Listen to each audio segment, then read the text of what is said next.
Hello दोस्तों, स्वागत है आप सभी का एमआई टेक्निकल के यूट्यूब चैनल में। आज हम लोग जानेंगे ट्रांसफार्मर के बारे में। देखिए, ये 5 केवी का ट्रांसफार्मर है और ये 5 किलोवाट के स्टेबलाइजर में प्रयोग किया जाएगा। 5 केवी का मतलब किलोवाट, यानी 1000 वाट बराबर 1 केवी होता है, यानी 5000 वाट का, यानी 5 केवी का ये स्टेबलाइजर में लगाने वाला ट्रांसफार्मर है। इसी के बारे में आज हम इसके वायरों को भी बताएंगे कि इसके अंदर जो वायर लपेटा गया वो कितना कितना टन लपेटा गया और ये किस प्रकार से कार्य करता है, और इसके अंदर जो तार लगे होते हैं उसका कनेक्शन हम कैसे करते हैं। तो ये ट्रांसफार्मर के बारे में आज हम जानेंगे। देखिए, ये 5 केवी का ट्रांसफार्मर हमने बता दिया, इसकी साइज क्या है, इसकी चौड़ाई क्या है, इसमें कहाँ पे कौन सा स्क्रू लगेगा, इन्हीं सब के बारे में जानेंगे। तो चलिए वीडियो को शुरू करते हैं।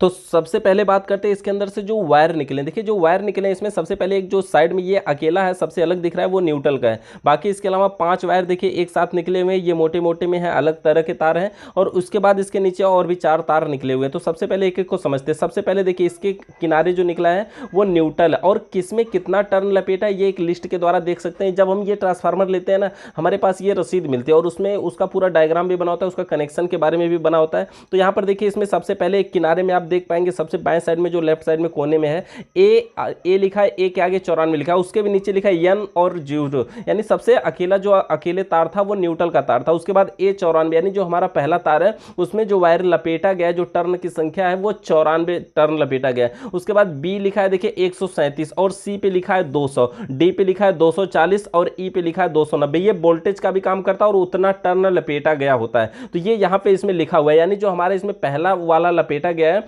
वो 94 लपेटा गया। उसके बाद दूसरा जो है 137 है, तीसरा है 200 और फिर 240 है और फिर 290 है। इतने टर्न इसमें लपेटे गए। तो इस प्रकार से हमारा देखिए इसके अंदर की बाइंडिंग होती है। और कोने में देखेंगे एलटी लिखा है 22 वोल्ट, यानी यहाँ पे डीसी 22 वोल्ट की सप्लाई आउट होती है। अब देखिए, ये जो हमारा ट्रांसफार्मर है, ट्रांसफार्मर में देखेंगे तो जो अकेला तार है वो न्यूट्रल, हमने ये अकेले बता दिया। इसके अलावा आप देखिए, ये पहला एक तरफ से देखेंगे न्यूट्रल की तरफ से, तो वो पहला हमारा ए माना जाएगा। और जो ए वाला इसका टर्न आप जानते हैं कि है 94, यानी ये 94 वोल्ट आउट भी करेगा, ऐसा भी कह सकते हैं। ये 94 इसका टर्न भी होता है। अब इसके अलावा पहले के अलावा जब दूसरा इसमें है तो वो है बी, और बी जो इसका था वो था 137, तो 137 वोल्ट या 137 टर्न लपेटा गया दूसरा वाला। और जो हमारा इसके बाद तीसरा वाला मिलेगा, वो तीसरा इसमें हमारा है 200। अब ये जो 200 लपेटा गया तीसरा वाला, और चौथा वाला है 240 और पांचवा है 290। इस प्रकार से इसमें टर्न लपेटे गए। अब देखिए, ये जो इसकी साइज है वो 3/8 की है। 3/8 का मतलब ये 3 इंच जो है चौड़ा है और 8 इंच लंबा। ये जो ट्रांसफार्मर 5 केवी का है,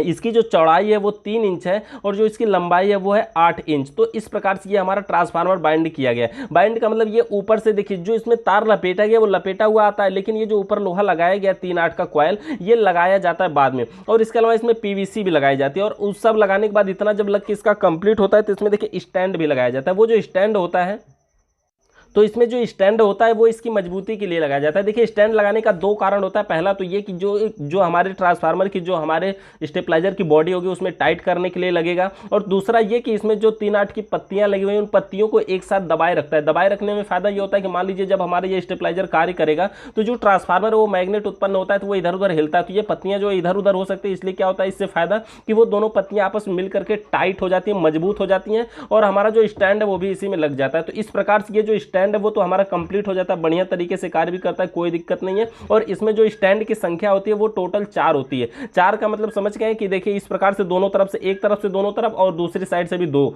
यानी कि टोटल इसमें 4 स्टैंड लगते हैं। और इसमें पीवीसी पेपर के द्वारा देखिए इसके बाइंड को ढका गया है, ऊपर से लगा करके इसमें टेप मार दिया गया है। तो इसी प्रकार से इसमें 4 स्टैंड लगता है और पीवीसी पेपर लगा करके कंप्लीट कर देते हैं। और जो इसके नट बोल्ट होते हैं, वो नट बोल्ट पे जो इसका स्टैंड होता है वो टाइट किया जाता है, और नट बोल्ट को पूरा बढ़िया तरीके से टाइट कर देते हैं मजबूती से, ताकि वो इधर उधर फिर होना दिक्कत कोई भी नहीं होगी। और ये जो हमारा स्टैंड है वो इसी प्रकार से देखिए हमारा जो ट्रांसफार्मर है वो बाइंड हो जाता है। इसमें कुछ भी नहीं है, मतलब इसके बाइंड का हमने टर्न की संख्या बता दिया। और ये 5 केवी का ट्रांसफार्मर, 5 केवी, केवी का मतलब हमने बताया आपको कि किलो वाट होता है। 1000 वाट बराबर 1 केवी होता है। तो उसी हिसाब से 5000 वाट बराबर 5 केवी, यानी 5 किलो वाट का ये ट्रांसफार्मर है। ये ट्रांसफार्मर का प्रयोग हम स्टेबलाइजर में करेंगे, जो कि आपको नेक्स्ट वीडियो में दिखाया जाएगा कि ट्रांसफार्मर को हम किस प्रकार से पूरा कंप्लीट बांध सकते हैं। कंप्लीट इसको हम आपको दिखाएंगे कि कैसे हम उसका कनेक्शन करते हैं, एक एक कैसे उसमें रिले लगता है, कैसे खराब अगर आपके पास ट्रांसफार्मर है या खराब आपके पास स्टेबलाइजर है तो उसको अपने घर पे कैसे सही कर सकते हैं, उन सब के बारे में आपको डिटेल में दिखाया जाएगा।